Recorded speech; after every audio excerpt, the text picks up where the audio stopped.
Hello, mental health warriors. Welcome to Crafting Mental Health.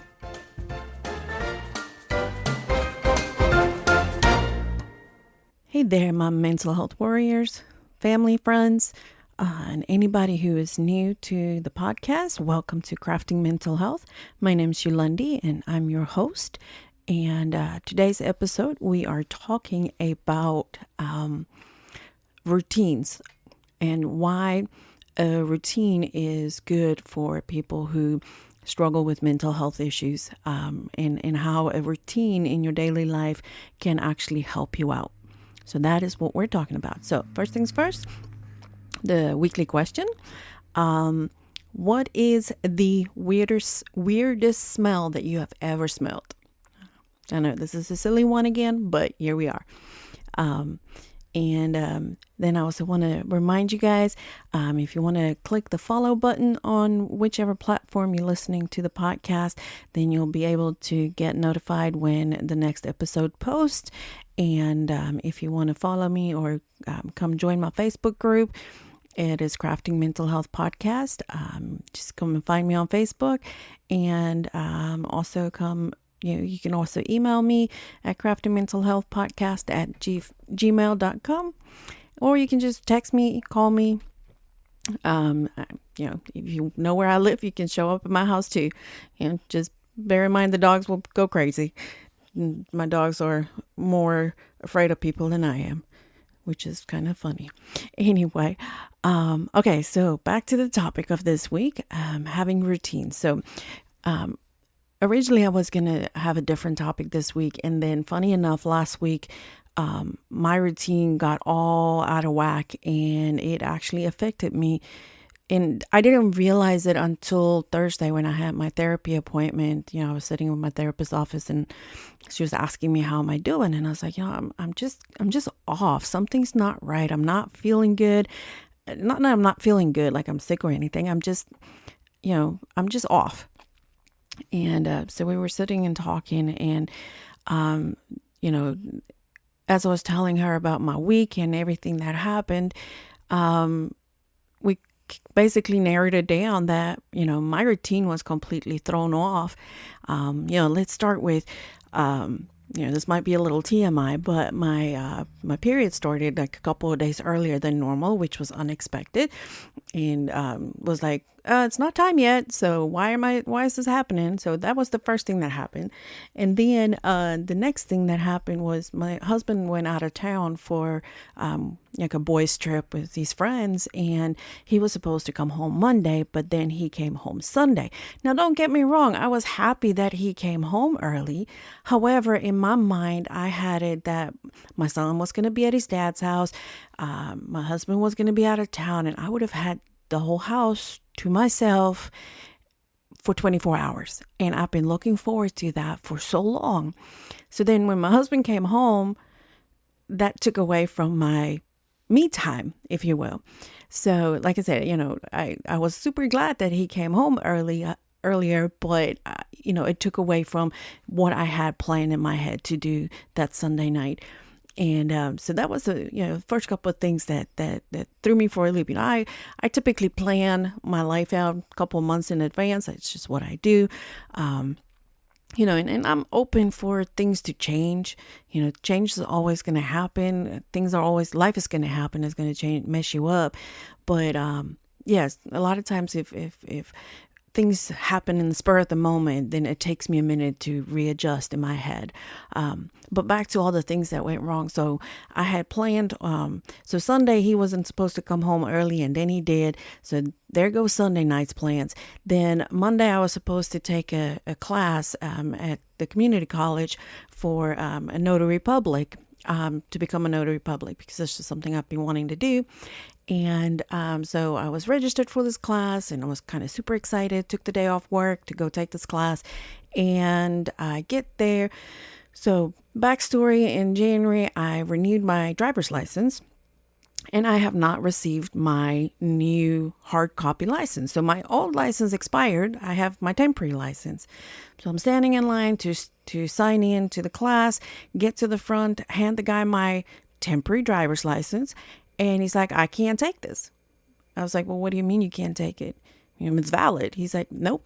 For this class, once you take the class, you will learn that for the notary public stuff, you have to have your actual valid current driver's license. I was like, okay. And then he's like, well, do you have a passport with you? I was like, not on me. And my thought in my mind is like, who in their right mind carries their passport with them on a daily basis?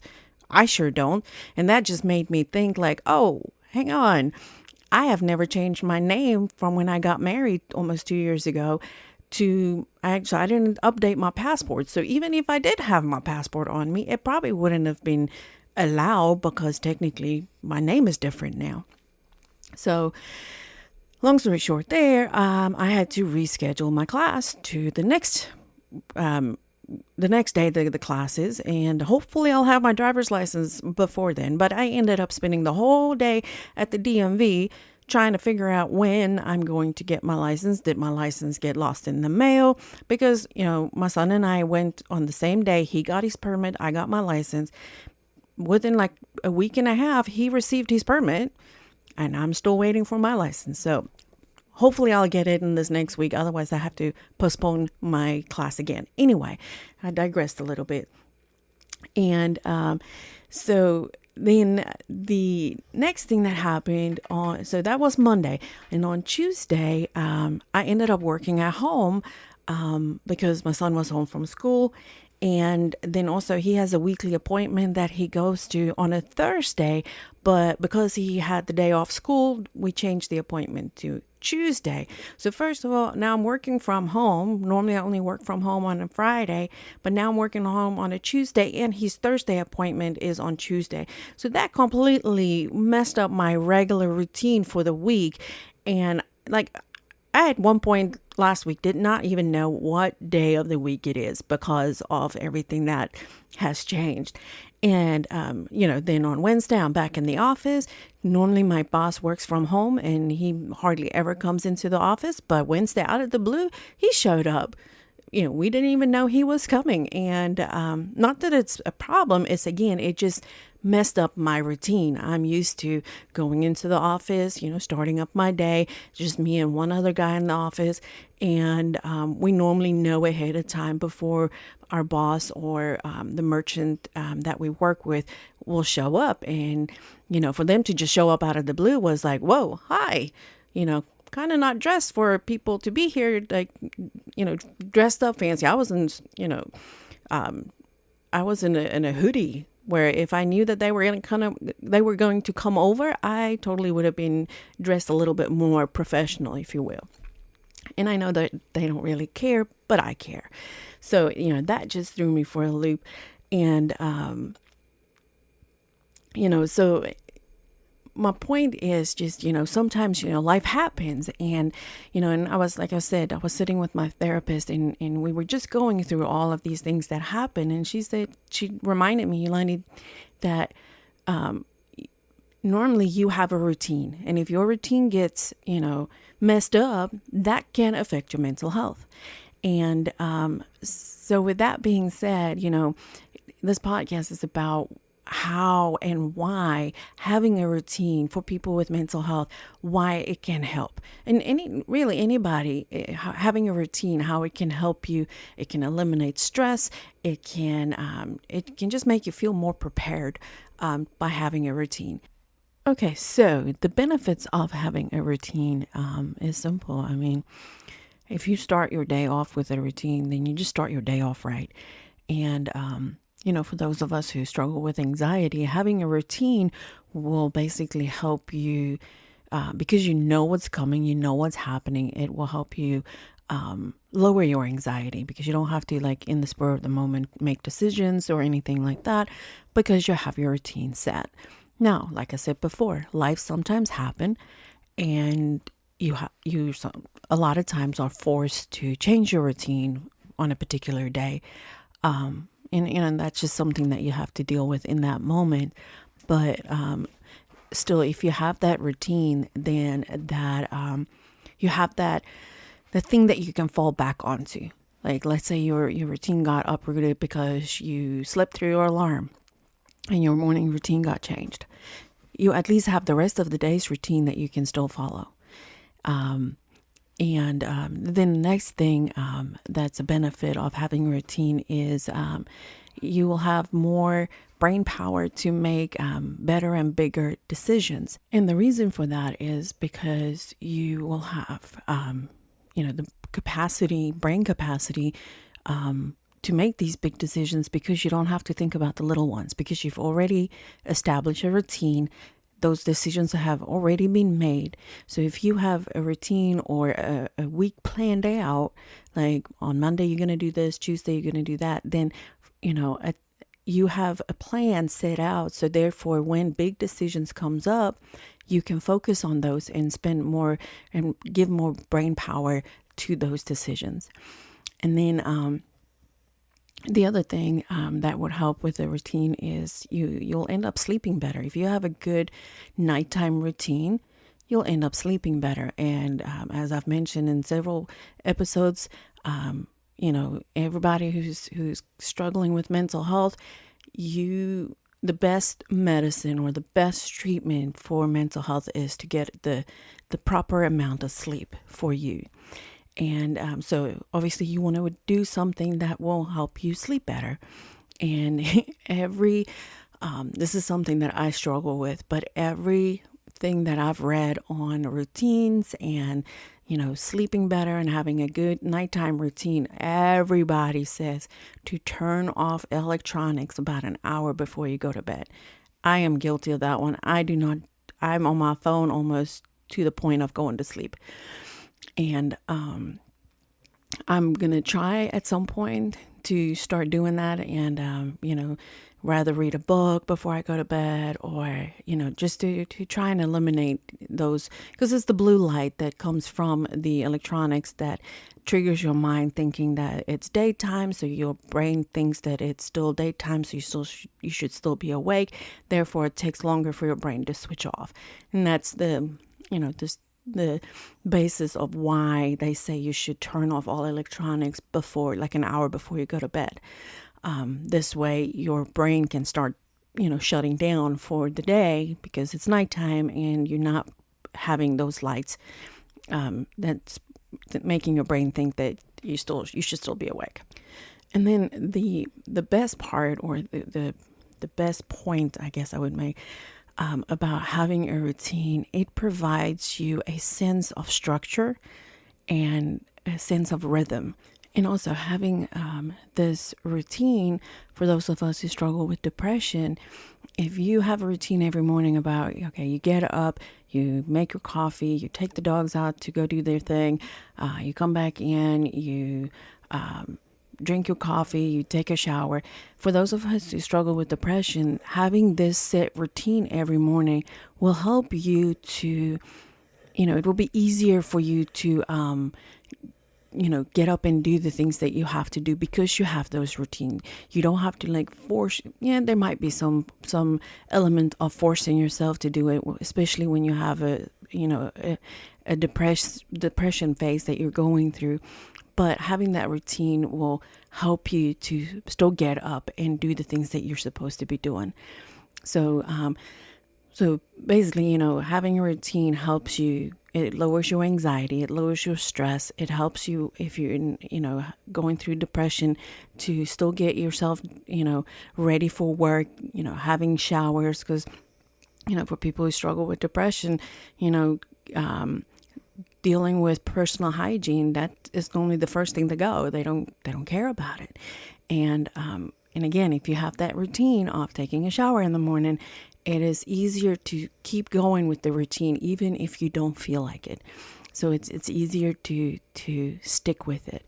And so I also read a little thing about, on average, according to this article I read, on average, it takes 66 days to form a habit. Now, I've heard different versions of that. I've heard that it only takes 21 days. Some people, it takes 27 days, or in this case, it was 66 days. But then it also said that for some people, it can take up to 8 months to form a habit.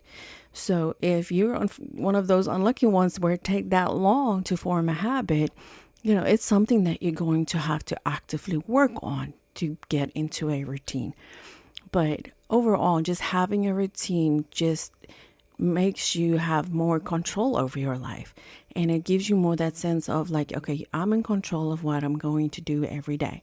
Yes, life is going to happen. Some cases I'm going to have to change my routine or I'm going to have to adapt. My son, he would like last minute tell me like, hey mom, I want to go over to a friend's house. And now I've already had my whole day planned out. Like, I'm going to do this and then we're going to go do that. And then we're going to go get groceries. And then he comes in and throws me a curveball and say, oh, I'm going to go to a friend's house. And of course I want him to go to his friend's house. But in my mind, now I have to restructure my routine or my plan for the day. So, and what was funny is, before I knew that this is what's going on, I would get irritated when he would tell me like, Mom, I want to go to my friend's house. I immediately would get irritated and, just like, why do you want to go to? Because for me, it disrupted my routine. And then when I finally realized that all I need is just a little bit of time to rearrange things in my head, then it was easier for me to then say to him, okay, that's fine. Give me a second.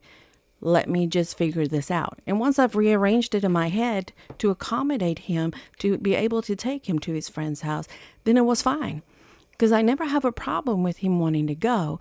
It was just in that moment when he would ask me, can he go?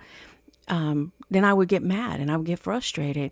And it got to a point where he didn't even want to ask me if he can go to his friend's house because I would get mad. And again, with therapy, we figured this out, and I'm able to now, when he asks me if he can go to a friend's house, most of the time I can just calmly say, yes, that's fine. And then I go and rework everything in my mind. But, that just goes to show that having a routine is good because it gives you structure. But you also need to remember that there are going to be days, there are going to be moments where life happens. And when life happens, you got to adjust. Unfortunately, or fortunately, there's always things that come up, and that's okay. And therefore, we just need to take it one day at a time, one step at a time, one moment at a time. Okay. So, guys, and this was a fairly shorter episode than my others. I think some people might be happy about that. But, I need to answer my question that I asked before. And I forgot what it was. It was, what is the weirdest smell that you have ever smelled? And guys, I can tell you that a skunk is for me the weirdest and the worst smell that I've ever smelled. And that's something that I did not grow up with. 'Cause growing up in South Africa, I don't think I've ever seen or smelled a skunk in South Africa until I came to the US. And we live in North Carolina, and there's a lot of, skunks around here for some reason. And guys, I'm sure a lot of you have dealt with it, and you can smell it from miles away, and it is rough. And I had one day, somebody must have hit a skunk with their car, and I mean, it was pungent. And then I drove over the remains of the skunk. You guys, my car on the outside smelled for like a week of the skunk smell. It was horrible. It was nasty. The skunks are the worst. Anyway, so yeah, that's my answer for this week's question. I would love to hear you guys' questions and comments. So like I said before, hit the follow button, hit the like button, share the episode with your friends, join my Facebook group. And please, I believe anybody can invite friends to the Facebook group. Just get the word out there so we can have a conversation. And guys, thank you for joining in this week. And I will talk to you guys next week. Have a good one. Bye.